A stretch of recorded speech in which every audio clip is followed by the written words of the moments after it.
첫 부분을 가지고 은혜를 나누고자 합니다.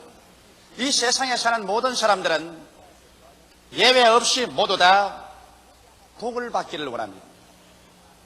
여기 아마 복 받기를 원치 않은 사람은 한 사람도 없을 것입니다. 저도 복 받기를 원합니다. 왜냐하면 복을 받아야 인생을 행복하게 살 수 있기 때문인 것입니다.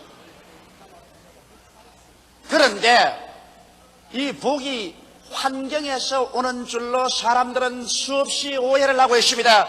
복 받을 수 있는 환경을 만들어 놓고 복 받을 수 있는 환경에 가면은 젖과 꿀이 흐르는 복을 받을 수 있다고 사람들은 오해를 하고 있는 것입니다.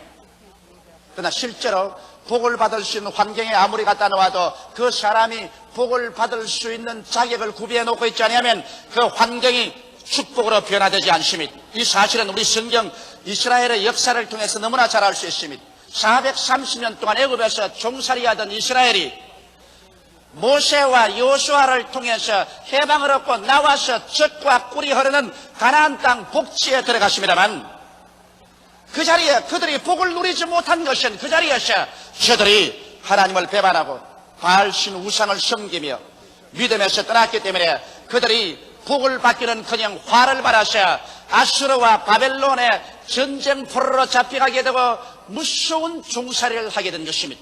이러므로 복이란 것은 그 사람이 복을 받을 수 있는 자격을 구비해야 됩니다. 이러므로 시편 1편에 보면은 복 있는 사람이라고 말하는 것입니다. 복 있는 환경이라고 말하지 않습니다. 복 있는 나라라고 말하지 않으셨습니다. 복 있는 사람이라고 말하셨습니다. 사람이 복을 받으면 그 사람이 일어서고 왔는 곳마다 그 사람이 행하는 모든 것에 축복이 따라오게 되어 있습니다. 신명기 28장 1절 6절에 보면 내가 내 하나님 여호와의 말씀을 삼가듯 내가 오늘날 내게 명하는 그 모든 명령을 지켜 행하면 내 하나님 여호와께서 너를 세계 모든 민족 위에 뛰어나게 하실 것이라. 내가 내 하나님 여호와의 말씀을 순종하면 이 모든 복이 내게 임하며 내게 미치리니 성읍에서도 복을 받고 들에서도 복을 받을 것이며 내 몸의 소생과 내 토지의 소산과 내 짐승의 새끼와 우양의 새끼가 복을 받을 것이며 내 광주리와 떡반죽 그릇이 복을 받을 것이며 내가 들어와도 복을 받고 나가도 복을 받을 것이라고 말씀하고 있는 것입니다. 문제는 사람들이 복 받을 수 있는 자격을 구비했느냐 안 했느냐 이것이 문제지, 그 사람이 있는 환경이 복지냐 복지가 아니냐 이것은 부차적인 문제인 것입니다. 복은 여러분을 통해서 여러분의 운명과 환경에 쏟아져 내려오는 것입니다. 이렇기 때문에 예수님께서는 금세와 내세 복이 있는 사람의 자격에 관하여 분명하게 우리에게 가르쳐주고 있습니다. 오늘 이 시간에 이 자격을 우리가 알아보므로 우리 한 사람 한 사람이 복 받을 수 있는 자격을 구비하십시오. 그렇게 하면 축복이 우리에게 따라오게 되는 것입니다. 복을 받을 수 있는 첫째 자격자는 무엇일까요? 성경은 말씀하기를 심령이 가난한 자는 복이 있나니 천국이 저희 것임이라고 말하셨습니다. 생각해 보십시오. 여러분, 천국이 우리 마음속에 임하면 어떠한 축복의 넘치는 생활을 할 수 있지 않겠습니까? 하늘나라가 우리에게 임하면 의와 평강과 희력이 넘쳐날 것이요, 천국이 우리에게 임하는 곳에는 악의 세력이 물러가게 될 것이요, 질병에서 치료받고 죄에서 용서받을 것이요, 그리고 원수 귀신의 억압에서 해방을 얻게 될 것이요, 저주에서 자유를 얻고 영원한 삶이 우리 마음속을 채울 것입니다. 그러나 가득한 그릇에는 물을 부어 넣을 수가 없습니다. 이와 같이 마음이 세상 것으로 이미 가득해져 있으면 아무리 하나님께서 천국의 복을 부어주려고 해도 부어줄 틈이 없습니다. 우리 마음속이 가난해야 됩니다. 가난하다는 것은 비어있는 것을 말하는 것입니다. 부어줄 수 있는 공간이 있어야 되는 것입니다. 오늘 사람들이 우리 마음속에 무엇으로서 가득하게 채워넣었을까요? 사람은 인본주의로 마음속에 가득 채워넣었습니다. 중세 문해부흥 이후로 사람들은 하나님을 버리고 인본주의로 나가셨습니다. 사람 중심의 문화와 세계를 창조하려고 했었습니다. 18세기 계몽주의를 통해서 사람들은 이제 인간의 이성과 자유를 가지고서 이 세상에 유토피아적인 천국을 지상에 이룰 수 있다고 생각했었습니다. 그리고 난 다음 19세기와 20세기에 과학 만능주의, 물질 만능주의를 통해서 사람들은 무신론적인 인본주의 세상을 만들어 놓고 인본주의 쓰레기 더미로 채워놓고 말한 것입니다. 이제 사람은 사람 이외에 어떠한 것도 인정하지 아니하고 하나님을 자기의 세계 속에서 내가 쫓아버리고 말한 것입니다. 인본주의 우상으로 꽉 들어찬 그곳에 하나님의 천국이 임할 수 없으며 인본주의 우상생활 속에 사는 곳에 천국이 임할 수 있나요? 인간이란 여러분 존귀 하나 깨닫지 못하면 멸망하는 짐승과 같습니다. 여러분과 나 인생이 무엇입니까? 잠시 있다 사라지는 안개입니다. 내일 일을 자랑치 말라. 오늘 내게 어떠한 일이 일어날지 알지 못한다고 성경은 말하고 있습니다. 모든 인생은 풀과 같고 그 영화는 풀의 꽃과 같다. 풀은 시들고 꽃은 떨어지고 마는 것입니다. 사람은 죄책과 정죄에서 허덕이고 인생의 가치를 찾지 못하고 허무와 무의미의 진흙탕 속에 빠져 있으며 죽음과 영원한 무의 멸망에 부딪혀 있는 절망적인 존재입니다. 이렇기 때문에 성경은 요한계시록 3장 17절에 말하기를 내가 말하기를 나는 부자라 부요하여 부족한 것이 없다 하나 내 곤고한 것과 가련한 것과 가난한 것과 눈먼 것과 벌거벗은 것을 알지 못하다고 말하고 있는 것입니다. 오늘 인본주의자들은 이제 우리는 부자다. 우리는 지식도 이성도 과학도 물질도 기계 문명도 다 발견하여 발명하여 부유하게 되어 부족한 것이 없다고 말하나 실제로 인간만큼 뻘거벗고 공고하고 가련하고 가난하고 눈먼 존재는 없습니다. 여러분과 나는 어디서 와서 무엇 때문에 삶이 어디로 가는지를 모릅니다. 이 세상의 삶의 가치와 목적을 상실하고 있습니다. 사람은 모두 다 하루살이와 같이 죽어서 흙과 먼지로 들어가 버리고 마는 것입니다. 이와 같은 인본주의적인 쓰레기를 우리가 토해 놓아야 여기에 천국이 들어올 수가 있는 것입니다. 또 나아가서 인간은 교만으로서 자기의 가슴 속에 가득히 세워라는 것입니다. 교만이란 자만심입니다. 자기에 대한 과대평가입니다. 자기의 가치 이상으로 자기를 높여서 과대평가에 행동하는 것이 교만인 것입니다. 교만한 자는 곧장 군의에 대한 도전을 합니다. 교만한 자녀는 부모에게 도전을 하고 교만한 사람은 사회와 국가에 대한 권위를 도전합니다. 이러므로 교만은 자기 과대평가와 권위에 대한 도전으로서 스스로 파괴를 도모합니다. 성경은 말하기를 교만은 패망의 선봉이요 교만한 마음은 넘어짐의 앞잡이가 된다고 말하셨습니다. 바로 이사야서 14장 12절로 15절에 오면 루시퍼 사탄이 그러셨습니다. 하나님이 지으신 천사장 중에 가장 아름다운 천사 하나가 루시퍼였었습니다. 그러나 그런 자기의 아름다움을 보고 자기를 과대평가해서 그만 하나님처럼 되려고 하나님의 권위에 도전하다가 하나님께 내가 쫓김을 받았어요. 처참한 악의 근원인 사탄이 되고 마는 것입니다. 성경에 보면 이사야서 14장 12절로 15절에 이렇게 기록되어 있습니다. 너 아침의 아들 계명성이여 즉 루시퍼여 어찌 그리 하늘에서 떨어졌으며 너 열국을 엎은 자여 어찌 그리 땅에 찍혔는고 내가 내 마음에 이르기를 내가 하늘에 올라 하나님의 뭇별 위에 나의 보좌를 높이리라 내가 북극의 지표의 산 위에 자정하리라 가장 높은 구름에 올라 지극히 높은 자와 비기리라도다. 그러나 이제 내가 엄부곧 구덩이의 맨 밑에 빠치우리로다. 교만은 진실로 우리를 파멸하는 습격인 것입니다. 오늘날 사람들은 이 교만으로 마음의 쓰레기뜸이 꽉 채워놨었을 때 천국이 임할 수가 없는 것입니다. 또 나아가서 세속적인 마음은 우리의 마음의 쓰레기더미로 채워놓아서 천국이 임하지 못하게 하는 것입니다.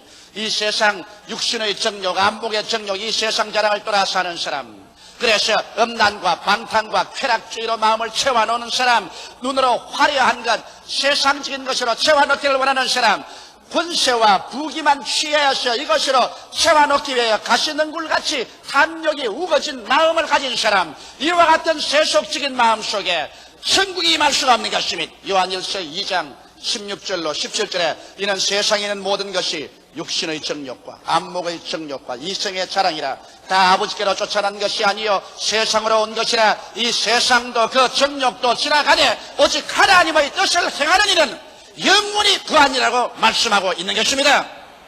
마음이 가난하기 위해서는 인본주의의 쓰레기더미를 치워내고 교만을 깨뜨려서 하나님 그 발 앞에 무릎을 꿇게 하고 세속적인 세상을 사랑하는 마음을 다 청결해서 하나님 중심으로 하나님 사랑하는 마음을 만들어서 우리의 마음이 겸허하고 깨어져 주님 그 발 앞에 엎드릴 때 예수님께서 우리 속에 들어오시고 그리스도와 함께 천국이 임하게 되는 것입니다. 이렇게 되면 성경에는 회개하라 천국이 손 닿는 데 와 있다는 것은 회개를 통하여 우리 마음을 비계하고 겸허하게 만들었어. 그래서 마음이 가난하게 된 사람의 마음 속에는 천국이 임하고 우리의 생활 속에 점점 마음이 더 깊이 가난해지면 가난해질수록 천국의 체험은 우리 심령 속에 심화되는 것입니다.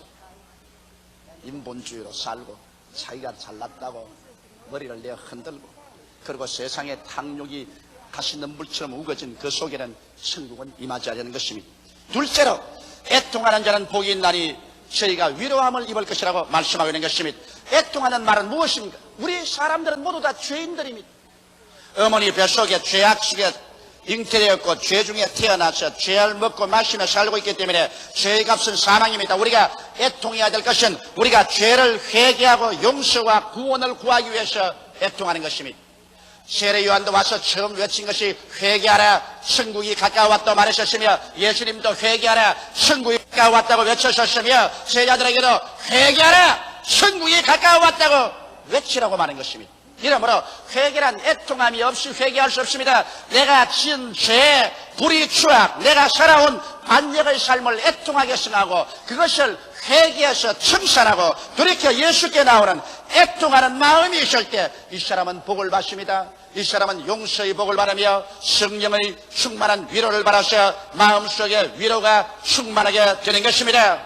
이뿐 아니라 여러분 애통하는 사람은 언제나 자기의 무지를 애통할 줄 알아야 되는 것입니다. 요사이 젊은이들이 대학에 들어가면 그만 애통하는 마음이 없어 타방에 들어가서 차나 마시고 친구들하고 놀러다니고 세속에 취하는 이러한 사람들이 많습니다. 여러분 애통하는 마음, 진리에 대한 애통하는 마음, 내가 무식하다, 나는 더 알아야 되겠다, 이와 같은 애통한 마음이 있어야 책을 떠나지 아니하고 늘 열심히 공부하게 되는 것입니다. 저는 솔직한 말로 20대 젊었을 때 애통하는 마음이 있어 한시도 책을 내 손에서 떠나지 않게 했었습니다. 마음이 너무 애통스러워서 만일 책을 손에서 놓으면 마음의 죄책감으로 견딜 수가 없었습니다. 비록 책을 읽지 않더라도 품에 품고 다니고 손에 갖고 다니고 머리맡에 두어야 마음의 위로가 됐어요. 애통하는 마음이 있으면 계속해서 열심히 진리를 탐구하고 지식을 탐구하게 되고 자기의 생활의 발전을 도모하게 되는 것입니다. 애통함을 잃은 청년이나 애통함을 잃은 장년은 그로서 발전이 중지해버리고 위로도 끊어져 버리고 마는 것입니다. 자기의 인격적인 부족을 애통하는 그 사람이 인격적인 발전이 있습니다. 나의 음란하고 방탕하며 술 취하고 죄짓는 생활을 청산하고 있어야 서로서 노연함을 바라셔 의롭고 거룩함으로 체험을 받은 새 사람을 입겠다고 애통해서 부러지는 그 사람에게는 하나님의 위로가 임하여서 철고랑과 쇠사슬이 끊어지고 거룩하게 체험을 받은 새 사람을 얻을 수가 있는 것이지만은 술 취하고 방탕하고 음란하고 세속적으로 살면서도 거기에 대해서 타당화하고 애통하는 마음이 없는 사람은 그 길로서 멸망하고 말게 되는 것입니다. 사람이 자기의 생활의 궁핍을 애통하게 생각하고 아침에 일찍 일어나고 저녁에 늦게 누우면 남보다 더 부지런히 일하고 정직, 성실, 근명, 충성스럽게 일할 때 이 사람은 위로로서의 축복이 다가옵니다. 자기의 환경에 가난하고 헐벗고 굶주린 것을 보고도 애통하여 생하지 아니하고 신세 타령이나 하고 그리고 될 때나 되라는 자포 자기 좌절 감식에 빠지는 사람은 도와줄 수 없습니다. 애통하는 마음이 있어 어찌한지 내일은 오늘보다 다음 달은 금번달보다 명년은 금년보다 잘 살아보겠다고 애쓰는 그 사람에게 하늘도 도와주는 것입니다. 이러므로 애통하는 마음이 있는 사람 열심히 일할 때 축복을 받습니다. 교회도 심령 구원을 위해서 애통하는 마음이 있어야 교회가 성장하는 것입니다. 왜 교회가 성장하지 않을까요? 그 교회 목사가, 그 교회 장로, 권사, 집사, 평신도들이 애통하는 마음이 있어서 모일 때마다 조국을 구원하소서, 민족을 구원하소서, 이웃을 구원하여 주소서, 죽어가는 영혼들을 위한 애통하는 마음이 있어 부르짖게 된. 그래서 새벽기도, 철야기도, 금식기도에 애통하면서 영혼의 구원을 위하여 부르짖을 때 하나님은 그 기도에 응답하여 주셔서 영혼들을 구원시켜 주시고 그래서 교회가 성도로 충만하게 되고 위로가 넘쳐나게 되는 것입니다. 이러므로 교회가 애통하는 마음을 잊어버려서 이식적으로 형식적으로 사람들이 교회에 왔다 갔다 하기만 하고 교회에 나오면 교회가 영적으로 거미줄이 잔뜩 쳐있고 애통하여 부러지는 소리가 들리지 아니한 공동묘지 같이 된 교회는 그게 영혼 구원의 위로가 절대로 있을 수가 없습니다. 어느 개인이나 단체나 국가가 애통하는 마음을 잃어버리면 그때부터 발전을 거치고 그 결과 결실의 위로를 상실하고 마는 것입니다. 우리는 언제나 자기의 모자람과 자기의 부족함을 애통하게 느끼고, 그래서 이것을 채우기 위해서 하나님께 부르짖고 기도하며 힘쓰고 애쓸 때 주님께서 여기에 넘치는 은총으로 채워주시는 것입니다. 애통하는 마음을 가진 그 사람이 복인이 되는 것입니다. 셋째로, 온유한 자는 복이 있나니 제가 땅을 기업으로 얻을 것이라고 말하셨습니다. 이 말은 우리의 일반적인 상식과는 너무나 틀립니다. 우리 생각에는 온유한 자가 아니라 폭력을 행사하는 자, 반항하는 자, 그리고 악을 도모하는 자, 이런 사람이 세상에서 잘 살 것 같이 생각이 되지만은, 그러나 성경에는 분명히 온유한 자가 땅을 기업으로 받는다고 하시면, 땅을 기업으로 받는다는 것은 세상에서 성공하고 살게 된다는 것입니다. 온유한 자라는 뜻은 따뜻하고 부드러우며 잘 길들임을 받은 마음을 말하는 것입니다. 이 세상에 우리가 보면 대다수로 다 폭력을 사용하고 반항하며 완악한 사람들이 많습니다. 이러한 사람들이 땅을 차지할 같이 생각하지만 실제 우리의 역사와 경험이 그렇지 않습니다. 성경 마태복음 5장 39절로 41절에 나는 너희에게 이르노니 악한 자를 대접지 말라. 누구든지 내 오른편 뺨을 치면 왼편도 돌려대며 너를 송사하여 속옷을 가지고자 하는 자에게는 겉옷까지 가지게 하며 또 누구든지 너로 억지로 오리를 가게 하거든 그 사람과 심리를 동행하고, 이런 교훈이십니다. 세상에 그러한 교훈대로 살아서 이 세상에 어떻게 성공적인 삶을 살겠냐고 질문할 사람이 있을 것입니다. 그러나 사람들에게 어리석게 보일지라도 이 말씀은 하나님의 지혜요, 하나님의 지식이요, 하나님의 판단적인 것입니다. 이와 같이 온유한 삶의 태도를 취하면 이 세상에서 패배하게 될 것이라고 생각하지만 실제는 그렇지 않습니다. 왜? 우리의 경험이 그것을 말하는, 이 세상에서 가장 무성한 것이 무엇입니까? 식물 세계에서 곡물입니다. 곡식은 사람들이 돌보아 줌으로 말미암아 비료를 주고 돌보아 주어서 세계에서 가장 무성한 식물이 곡식입니다. 그러나 잡초는 그것이 아무리 우거지더라도 사람들이 그것을 뽑아서 제껴버립니다. 잡초가 여러분 이 세계를 덮을 갖다가 잡초가 덮지 못하고 곡물이 이 세계를 덮고 있는 것입니다. 또 싸나운 짐승 보십시오. 싸나운 짐승은 그가 싸나울수록, 사자나 범은 싸나운 험한 산 깊은 계곡에 살고 대낮에는 돌아다니지도 못하고 어두운 밤에나 돌아다니는 운명이 그치는 삶을 삽니다. 그러나 토끼나 노루나 양이나 염소나 온유한 짐승들은 들판에서 살고 그리고 대낮에서 살 수 있습니다. 싸나운 짐승일수록 싸나운 곳에서 살며 싸나운 삶을 살고 있는 것입니다. 그러나 온유할수록 편안하고 아름답고 풍성한 삶을 삽니다. 더구나 여러분 양을 보십시오. 양은 여러분 받아버릴 뿔도 없고 깨물을 니도 없습니다. 양은 손톱과 발톱도 가지고 있지 않습니다. 양은 어느 짐승이 와서도 물고 찌어시는데, 그러나 양이 제일 안전합니다. 왜? 양은 자기를 돌봐주는 목자가 있기 때문인 것입니다. 다윗은 말하기를 여호와는 나의 목자시니 내게 부족함이 없다고 말한 것입니다.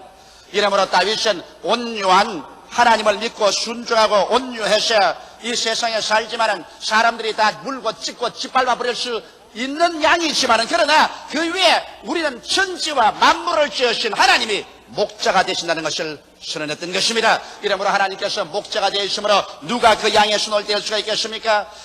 푸른 초장에 누이시고 쉴만한 물가로 인도하시고 사망의 엄침한 골짜기를 다녀도 해받을 것을 두려워 않을 수 있는 것입니다. 이러므로 온유한 사람은 하나님께서 돌보심이 시편 37편 7절로 11절에 여호와 앞에 잠잠하고 참아 기다리라.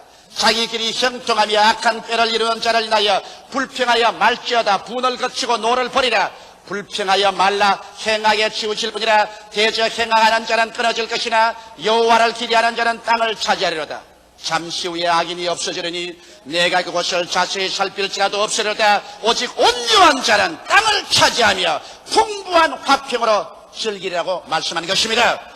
온유한 자가 천국을 차지하실 것이라고 말한 것이 아니라 온유한 자가 땅을 차지하고 풍부한 화평으로 누리라고 했으므로 온유함이 금세에도 성공적인 인생을 살 수 있는 하나님의 지혜와 지식인 것입니다. 넷째로, 의에 줄이고 목마른 자는 복이 있나니 제가 배부를 것이라고 말했습니다. 의가 동반되지 않은 일체 인간 생활은 행복이 없습니다. 여러분 생각해 보십시오. 부정축제하여 재물을 태산처럼 쌓아놓았다고 했어요. 그곳에 행복이 있겠어요? 부정한 권력을 얻어서 어시되어도 그곳에 행복이 있을까요? 이 세상의 부정한 생활 중에서 사람이 아무리 쾌락을 추구한다고 해도 그게 참 쾌락이 있을까요? 부정 속에는 불안과 초조와 절망과 파멸이 있을 따름인 것입니다. 여러분, 음식에 소금을 쳐서 간을 넣지 않으면 맛이 없는 것처럼 우리의 모든 생활에 재물을 모아도 의의 소금을 쳐야 되고, 권력을 얻어도 의의 소금을 쳐야 되고, 인생의 쾌락의 삶을 살아도 의의 소금을 쳐서 의가 있어야 그 속에 참 평안과 기쁨과 축복이 있는 것입니다. 의를 잃어버린 개인이나 가정이나 생활은 성공 같아도 궁극적으로 실패하고 마는 것입니다. 소금을 치지 않은 음식이 썩는 것처럼 의가 없는 모든 곳에는 부패하고 파멸되고 마는 것입니다. 그러나 문제는 이 세상에 의인은 없나니 하나도 없다는 것입니다. 죄를 짓지 않은 의인이 없고 모든 사람이 죄를 범하였으니 하나님의 영광에 이르지 못합니다. 하나님의 십계명 앞에 인생에 설 때 모두 다 벌거벗은 수치를 체험하게 되고 의를 얻을 수가 없음으로 말미암아 의가 없기 때문에 모든 것은 죄로 부패하고 도적질을 당하고 죽임을 당하고 멸망을 당하며 인생에 참된 행복의 배부름이 없는 것입니다. 그 때문에 이 세상에 부귀영화 권명 권력을 당하게도 사람들은 흙이 집니다. 배가 고픕니다. 이 세상에 어디에 가나 참 마음의 기쁨과 평안과 만족을 얻을 수 없어 배가 고파 있습니다. 율법하에 의인이 없기 때문에 행복이 이 세상에 없습니다. 그 때문에 하나님이 세상을 이처럼 사랑하사 독생자 예수를 보내신 것입니다. 율법으로서 의를 얻지 못한 우리들에게 예수 그리스도가 우리의 죄와 불의와 추악과 저주와 절망을 한 몸에 짊어지고 십자가에 못 박혀 피 흘려 죽으심으로 과거와 현재와 미래의 죄를 다 용서하고 용서로 말미암아 하나님의 의를 우리에게 선물로 주시게 된 것입니다. 예수님은 하나님의 의로우신 것입니다. 바로 예수 그리스도가 하나님의 의이신 것입니다. 예수가 있는 사람에게는 의가 있고 예수가 없는 사람에게는 의가 없습니다. 인간의 선한 행위로 의롭다함을 얻을 육체가 없습니다. 예수 그리스도 안에 있는 용서의 의로움만이 우리에게 유일한 의로움인 것입니다. 그래서 예수 그리스도의 용서의 의를 마음속에 받아들일 때 비로소 의가 우리의 모든 재산의 축복이 되고 의가 우리의 권력의 축복이 되고 의가 우리의 삶의 쾌락을 추구하는 삶 속에서 축복이 되게 만드는 것입니다. 의가 들어와야 부패하거나 썩지 않습니다. 의가 들어와야 간을 쳐서 맛있게 만드는 것입니다. 의가 없는 삶 속에는 절대로 배부름이 없습니다. 그렇기 때문에 성경에 보면 수가성 여자가 인간의 만족과 기쁨을 얻기 위해서 자기 평생에 남편을 5번 갈았고 밥그릇을 5번, 우물물을 5번 갈아 마셨지만은 그에게 인생의 만족은 없었습니다. 그는 6째 남편하고 살 때 그는 이제 좌절하고 절망에 처했습니다. 예수께서 수가성 우물가에 정오의 쨍쨍비전 햇빛 아래 만나셨을 때 주님 말씀하시면 내가 이 물을 마시면 다시 목마르거니와 내가 내게 주는 물을 마시면 다시 목마르지 않냐고 영생토록 주시는 샘물이 되라고 말씀한 것입니다. 세상 물 아무리 마셔봐도 의가 없는 곳에는 다시 목마르고 다시 배고프다. 나를 믿으면 그리고 나로 말미암아 의를 얻으면 그 의가 비로소 배부르게 만들어주겠다고 말씀하신 것입니다.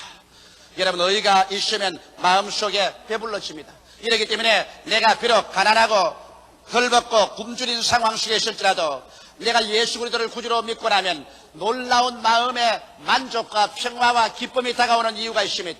의가 우리의 마음속에 만족을 갖다 주기 때문인 것입니다. 의가 배부르게 해주기 때문인 것입니다. 세상 것 아무리 먹어도 자꾸 헛배만 부르고 배가 부르지 않냐는데 예수를 믿자 말자 비로소 마음속에 만족한 배부름이 있게 되었다는 것입니다.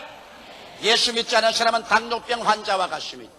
아무리 먹어도 전부 다 당이 외부로 소변으로 나가버리고 배만 불렀지 몸에 살은 안 되고 늘 배가 고픕니다. 이 세상에 부귀를 권력을 쾌락을 아무리 취해보아도 손에 잡은 것 같지만은 만족이 없습니다. 헛배만 불렀지 배가 늘 고픕니다. 여기에 참으로 인생에 배부른 삶을 살기 위해서는 예수 그리스도를 구주로 모셔서 의를 얻어야만 되는 것입니다. 의가 없는 곳에는 배부름이 없습니다. 의가 들어와야 인생의 배부름이 다가오는 것입니다.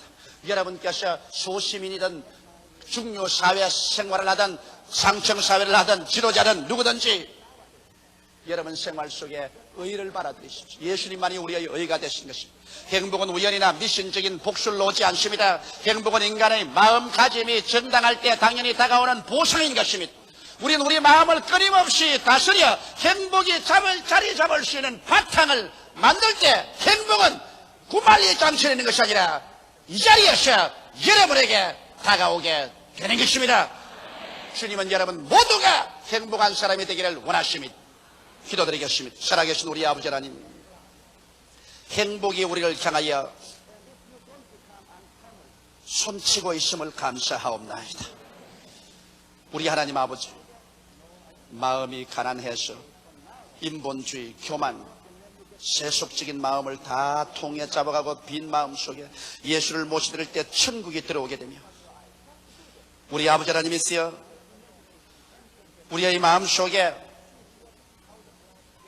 의에 굶주리고 의이신 예수를 간절히 찾으면 예수님이 우리의 생활 속에 소금으로 들어오시면 모든 것이 맛있어지고 의가 들어오면 모든 부패를 막고 비로소 배부름이 우리에게 오게 됨을 감사하고 마음이 가난한 자는 복이 있나니 천국이 저희 것이며 애통하는 자는 복이 있나니 저희가 위로함을 얻을 것이요 온유한 자는 복이 있나니 저희가 땅을 기업으로 얻을 것이며 의에 줄이고 목마른 자는 복이 있나니 저희가 배부를 것입니다.